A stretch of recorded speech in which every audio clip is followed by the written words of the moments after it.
صباح الخير أو مساء الخير على حسب وقت ما بتشوفوني، كل سنة وانتم طيبين. النهارده هنعمل الفول المدمس بأسراره وتركاته، وكمان النهارده هنعمله بطريقة مختصرة جدا وبمكونات سهلة وبسيطة، وطريقة البشاميل بتاع العربيات اللي بنموت فيه وبيبقى شكله خطير وطعمه في منتهى الجمال، وفول الخلاط والفول الحب العادي. ويلا بينا نشوف عملناه ازاي. أول حاجة أنا جبت الفولة البيضة اللي زي ما انتم شايفين كده، ما بتبقاش غامقة وبتبقى مبططة كده، نقعتها حوالي 6 7 ساعات او ممكن من بالليل للصبح. الفول الاصلي بيتنقع معاه، ما تستغربوش لكن دي فعلا الطريقة الاصلية. بيتنقع معاه العدس، اللي معاه بيتضاف عليه كمان القمح، وبيتضاف عليه ممكن جزرة مبشورة، بيتضاف عليه حمص. لكن احنا هنعمل بمكونات سهلة وبسيطة واللي متوفرة عندنا. النهاردة هنعمله بالفول بتاعنا، وهنجيب فول مدشوش. وبرضو الفول المدشوش من اساسيات الفول المدمس. ممكن شوية رز كمان. انا بقول بقى الاختصار بتاعه. عملت لكم النهارده شوية فول زبدة.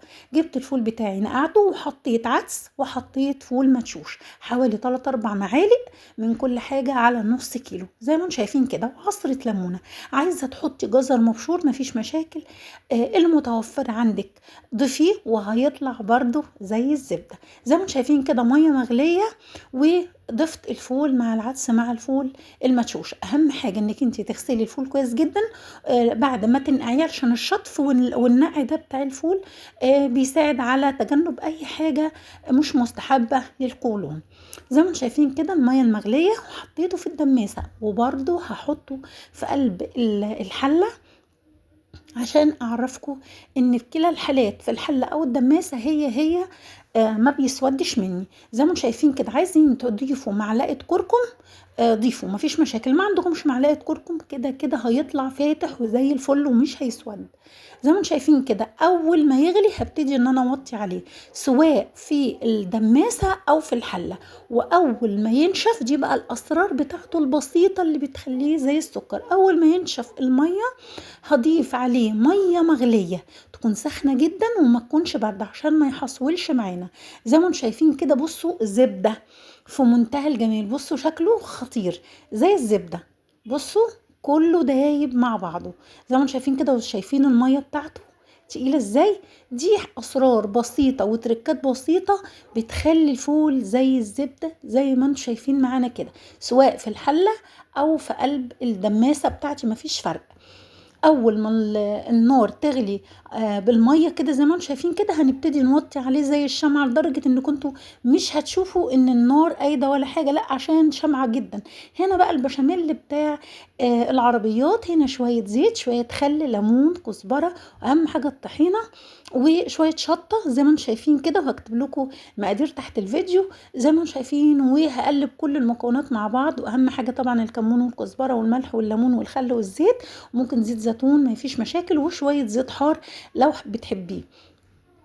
عايزه تقليه عايزه تخففيه اعملي اللي يعجبك. انا عملته شويه زي ما انتم شايفين كده. وطبعا الليمون ريحته خطيره وزي الزبده. وبعد كده في طبق تاني انا جبته وضربته في الخلاط ضربتين كده، وبرده حطيت نفس المكونات زي ما انتم شايفين. بصوا بقى، شوية كمون، شوية ملح، شوية طحينة. الحاجات دي بتفرق قوي في الطعم.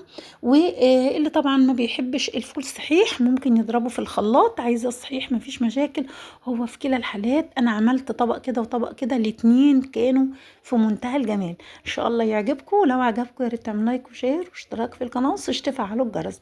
احلى طبق فول ممكن تاكليه مع عصرة الليمونة زي ما انتم شايفين كده بقى. وغمسي وقولي بسم الله، هيطلع طعمه زي العسل. متنسوش طبعا الملح زي ما انتم شايفين كده. عملناه بطريقة سهلة وبسيطة وبطريقة مبسطة بدون تعقيد.